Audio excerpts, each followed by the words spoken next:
2 semaines. 2 semaines depuis que j'ai ce diagnostic de cancer du sein. Mais franchement, j'ai bien l'impression que c'est bien plus long que ça. Ce matin, je me suis réveillée en me disant j'ai l'impression d'avoir vécu bien plus longtemps avec ce diagnostic déjà. J'ai cette impression parce que tout a été vécu très intensément. Et d'abord, j'avais choisi de communiquer ouvertement sur cette problématique et donc ça veut dire écrire pas mal de messages, des emails, faire des appels et tout ça est assez fatigant, en tout cas pour moi. Je suis plutôt réservée, mais je me suis dit le fait de pouvoir communiquer ouvertement, ça va certainement m'aider moi et aussi aider les autres personnes qui sont autour de moi pour qu'ils sachent comment s'en prendre à cette histoire. Et bien sûr, pour moi c'était aussi important de leur faire sentir que j'allais bien et leur donner cette certitude que malgré cette difficulté, j'avais la tête en haut et que je croyais sincèrement pouvoir m'en sortir. Je le crois d'ailleurs. Et donc, oui, des fois c'était pas évident parce que partager une mauvaise nouvelle, c'est pas ce qu'il y a de plus joyeux dans le monde. Hier, par exemple, on a rencontré une jeune femme qu'on aime beaucoup et on lui a partagé cette nouvelle et puis elle s'est mise à pleurer. Elle dit: mais tu parles de quoi, Lorena? C'est quoi ce que tu me racontes? Et oui, c'était pas évident.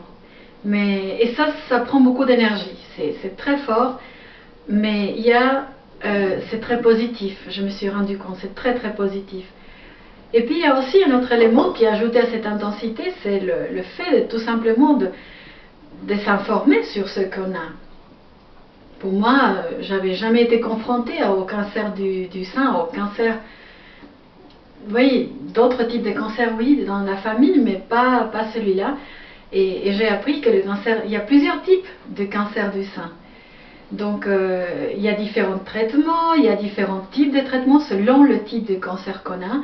Et ça, pour moi, c'était un apprentissage qu'il fallait faire. Donc, tout rapidement, il fallait avaler un peu quelques connaissances grâce aux médecins, grâce aussi à une bonne amie qui travaille dans le domaine de la recherche.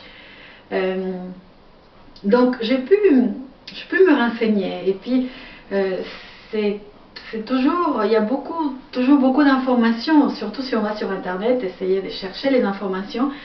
Mais comme le dit mon médecin, écoute Lorena, si tu as des questions, pose-moi les questions d'abord, avant d'aller chez Google.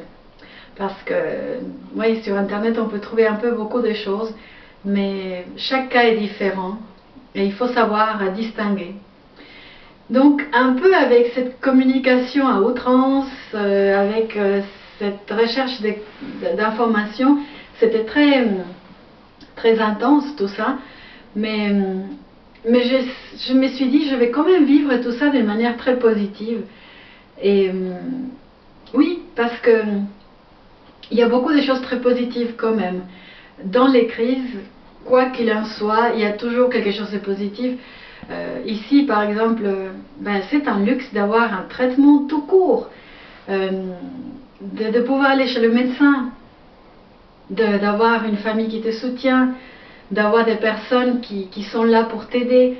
C'est toujours positif. Et je suis sûre, il y aura des jours difficiles. Je commence demain la chimiothérapie. Je ne sais pas comment mon corps va réagir. Il y aura des jours où je vais être par terre. Peut-être, peut-être pas. Mais il y aura toujours quelque chose de positif. Et c'est ça ce que je vais garder à l'esprit. Et par exemple, il y a 2 jours, je me suis dit, allez, je vais me faire couper les cheveux, voir ce que ça donne. Et donc, on a passé quelques moments très intéressants avec ma coiffeuse, Manuela. Et puis voilà, on a passé un moment, on a bien rigolé. Le médecin m'a dit, écoute, dans 2-3 semaines, tu n'aurais pas de cheveux, plus de cheveux. Mais bon, je profite maintenant. Je profite de cette coupe qui, je pense que je me va bien. Et, puis voilà, on a passé un moment, on a bien rigolé. Le médecin m'a dit, écoute, dans 2-3 semaines, tu n'aurais pas de cheveux, plus de cheveux. Mais bon, je profite maintenant. Je profite de cette coupe qui, je pense que je me va bien. Et, puis voilà, on a passé un moment, on a bien rigolé. Le médecin m'a dit, écoute, dans 2-3 semaines, tu n'aurais pas de cheveux, plus de cheveux. Mais bon, je profite maintenant. Je profite de cette coupe Et puis, il y a un texte dans la Bible qui me vient à l'esprit chaque fois que j'ai envie de souligner cette histoire du positivisme. Et il se trouve dans le livre des Philippiens, le chapitre 4, le verset 4. Et il dit « Réjouissez-vous toujours dans le Seigneur ». Je le répète, réjouissez-vous. Et je crois que là, il y a une bonne recette pour pouvoir traverser toutes les crises qu'on peut avoir dans la vie. Et maintenant, c'est pour moi cette histoire de santé. Mais avoir un esprit qui sait reconnaître les choses positives, qui sait remercier. En tout cas ici, je remercie mon Dieu parce que je sais qu'il m'accompagne. Je sais qu'il est là pour m'aider, pour me donner des bonnes pistes, pour avancer dans cette histoire. Et voilà, je vais avancer avec cet esprit. Et on verra la suite. Donc à la prochaine fois. Au revoir. Ciao.